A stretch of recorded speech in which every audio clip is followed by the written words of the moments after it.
Takaran, Raraka, Abole, Abole, Malay, so, Raraka, Abole, Raraka, Abole, Abole, Abole, Darren Kasaki, Raraka, Abole,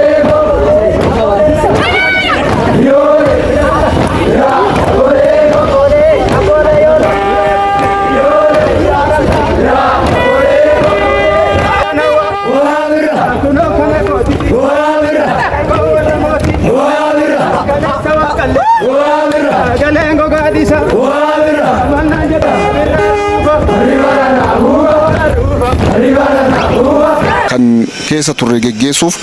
kan dhufu simachuudhaaf baga qophii taatanii anaa dhufu sin jechuu barbaade. Ganni xumuramee birraan dhufuudhaaf gaafa deemu simannaa birraa bara haaraa geggeessuudhaaf akkasumas ayyaana masqalaa karaa ho'aa ta'een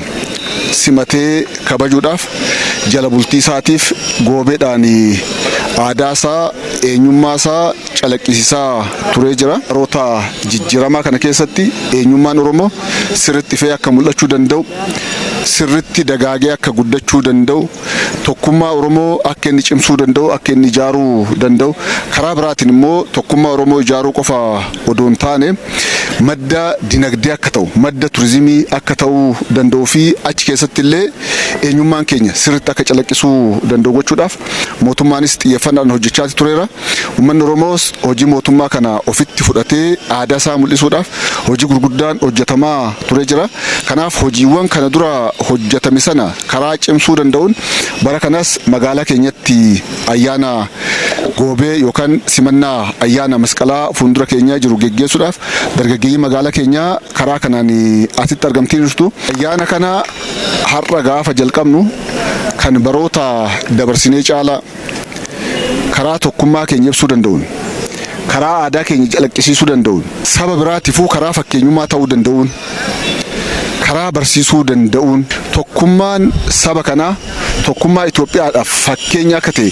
aadaan sirna gadaa kan ibsu, aadaan uummata Oromoo kan ibsu, Oromoon hammataadhaa kan jedhan sana karaa agarsiisuu danda'uun goobeen kun geggeeffamuu danda'utu sirra jiraata. Namni boru sinirraa fudhatu kana caalaa dabalaa, kana caalaa cimaa akka inni deemu gochuu danda'u sirra jiraata. Kanaan alaa yeroo goobee kana geggeessitan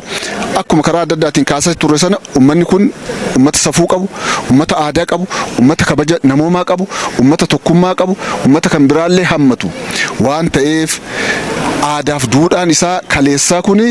namoota biraa biratti illee akka barnoota kennuu danda'u isin daawutee taatanii namatti agarsiisu sinirra jiraata jechaadha.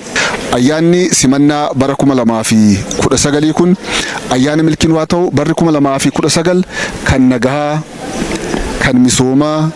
kan jaalalaa, kan tokkummaa bara barootaaf kan dhabne hunda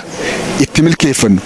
bara gaafiin saba keenyaa, gaafiin keenya baroota dheeraa baay'eensaa itti milkaa'u waaqni waa taasisu. Amam